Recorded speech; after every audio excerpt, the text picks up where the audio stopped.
A rolled-up newspaper descends toward a wooden table. The strike is delivered with maximum force. To human eyes, the movement is a blinding blur of speed, guaranteeing a direct hit.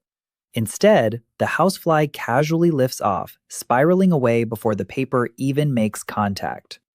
We usually assume the insect simply has faster reflexes. We imagine it reacting in a split second, but biology suggests a much stranger reality. The fly did not dodge a fast-moving object. It watched a slow-moving object drift harmlessly toward the table. If we want to understand how this is possible, we have to stop thinking of time as a physical constant. Time is a biological resolution. How do we know this? Neuroscientists measure something called the critical flicker fusion frequency, or CFF. Think of the eye not as a biological lens, but as a biological camera. A camera records reality by capturing a specific number of frames each second.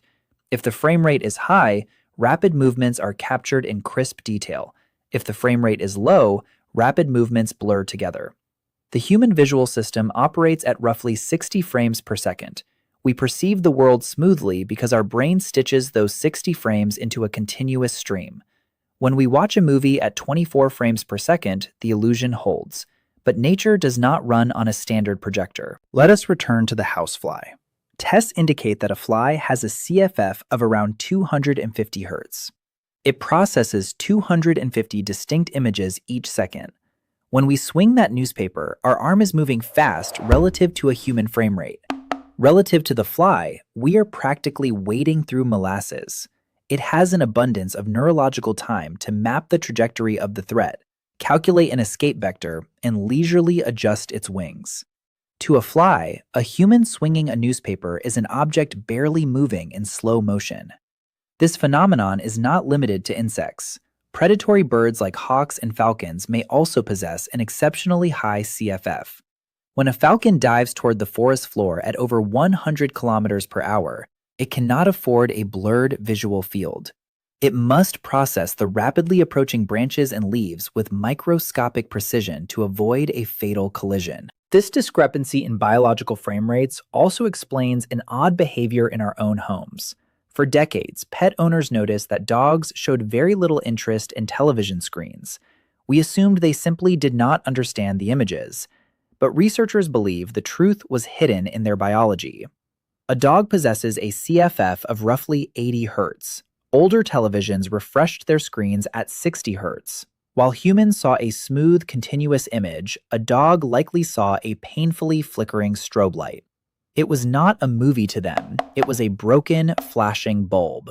Only with the advent of modern, high refresh rate screens have dogs begun to watch television alongside us, because the technology finally matched their biological frame rate. Which frame rate surprises you most, the flies or the turtles? Let us know below. If you are fascinated by how different species experience reality, consider subscribing. We explore the hidden architecture of nature weekly, uncovering more of these biological mysteries. On the opposite end of the spectrum, we find the slow movers. Consider the leatherback sea turtle. Its CFF is estimated to be as low as 15 Hz. Its biological camera is capturing only a fraction of the frames we do. If a turtle watches a human running along the beach, it probably perceives a frantic, stuttering blur. To a turtle, a century and a half of ocean is experienced at the same frame rate as a hummingbird experiences a single afternoon.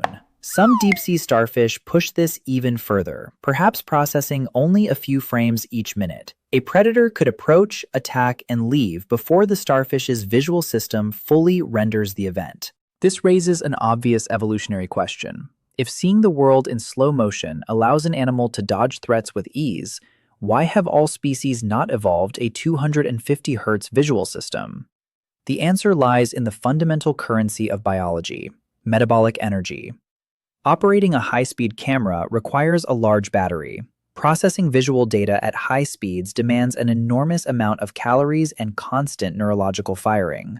The brain must burn fuel aggressively to maintain that resolution. A fly can afford this because its survival depends on evasion, and its body is optimized to burn bright and fast. A sea turtle, however, survives by conserving energy.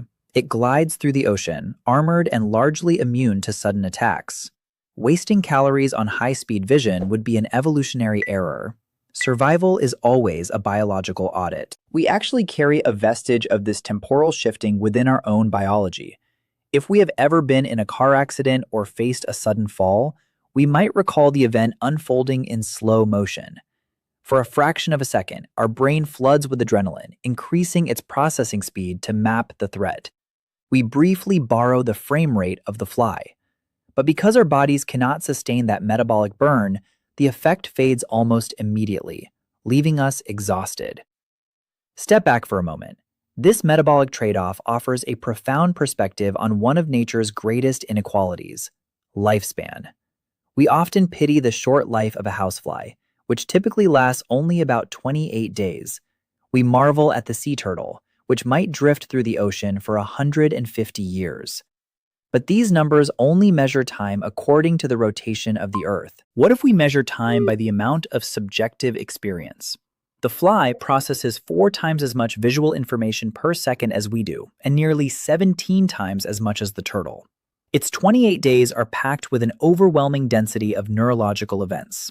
It lives a life of intense, high-resolution action, dodging predators in a matrix of slow-motion threats.